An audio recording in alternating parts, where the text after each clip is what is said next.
So after being quarantined for 14 days in some hotels in the country, the first batch of Ghanaian evacuees from the United Kingdom, specifically London, have decided, or some of them have decided to pack their bag and luggage and leave their hotels. According to them, they have not received any communication with regards to their test that they have conducted, and so far they have been tested twice. Now, some of them also say that after staying put for 14 days and incurring losses close to 8,000 Ghana cedis, plus they can't take it anymore and have decided to leave. Now, after we tried to speak to some of them, but we were kicked out. But before we were even kicked out, we managed to actually talk to some of these individuals who believe that they can no longer stay put and would rather leave and continue their isolation at home.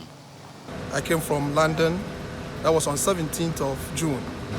We arrived a little bit, 30 minutes past 8. But we checked in at the Aliza Hotel a quarter to 11. Yeah, and test was run on the next day. That was on the Thursday, which was around 11:45. We were expecting that the first test would be communicated to us before we even do the second test. But such a thing wasn't done. And as at Monday, they came in doing the second test. So a series of questions were asked, and we were told that those tests are going to be communicated to us. So we were told that they are going to do tracing. So we believe they are going to do that. So what has prompted you to now leave? Is it because you've not heard anything from them, or people are tired, or the expenses is getting basically more and more? Not that we haven't heard anything from them, but with the last conversation that we had on the Monday, we were told that all the tests is going to be communicated to us, but we've not shown any sign of any symptoms, so we can then go. Actually, the hostel is also of essence to us because we can't be here whilst we have to pay for it, and we have paid almost about £1,200. That is 600 a night. So when you convert, you get to know what is it. But we are not disturbed since we are in the COVID season.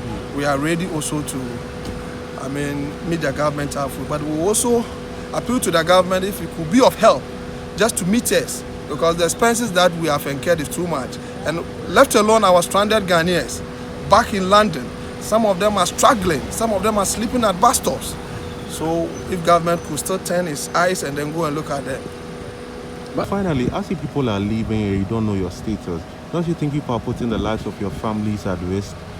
That is the most important aspect, because we're expecting that at least the first test will be communicated to us, be it negative or positive.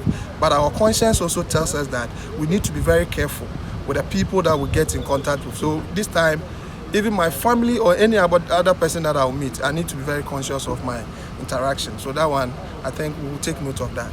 And just finally, when you go back, you're obviously going to observe the social distancing protocols and all of that. Yes, are you going to yourself independently, possibly go and test to clear your minds? Actually, I'm stationed at Sunyani. That is where my office is.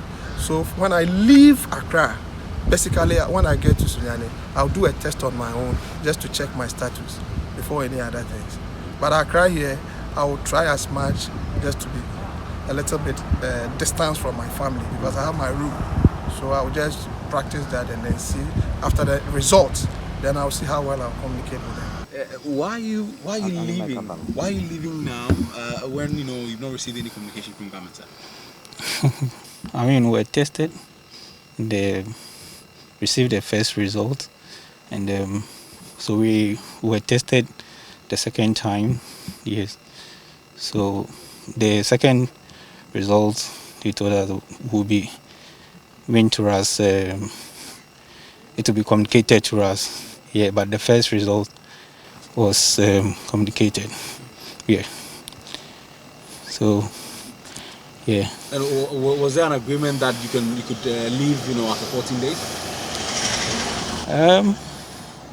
In the earlier, before we left, there was a directive that you could. It's between 0 to 21 days. Yeah, so we were made known that you could live between 14 to 21 days. So everybody was aware. Yeah. Okay, so they actually communicated that after 14 days you could actually leave. Yes. Yes, yes. But I mean, without receiving your second test results, aren't you concerned that you could be putting maybe some members, friends, and family at risk if you go back? Well, for me, where I live, I have enough space to, still continue what I was doing here. So I would say,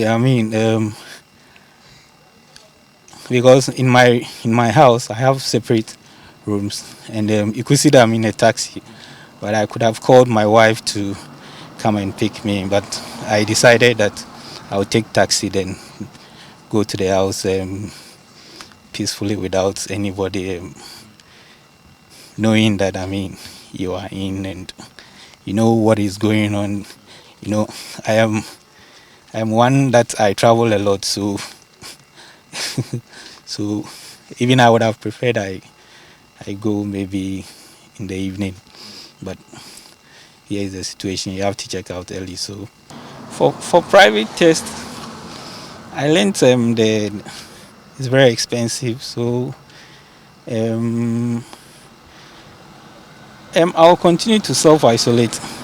In my house, it's only me and my wife. So yeah, and my wife is a nurse. So yeah, so she, we'll know how to handle ourselves, and yeah. But I'll continue to self-isolate. For how long? Yeah, at least for the next 7 days, because they were known that from 0 to 21 days. So well, on the 14th, we are going home, and for me, I have not shown any symptom or any cough, sneezing or something like that. So I'll say I'm okay, and with the first test results too.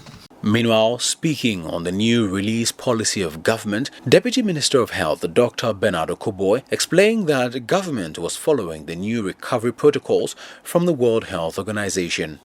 WHO, which told us to use 2 negatives, have come again to tell us that if you continue to use 2 negatives, you might be wasting a lot of time and resources on chasing something which doesn't exist.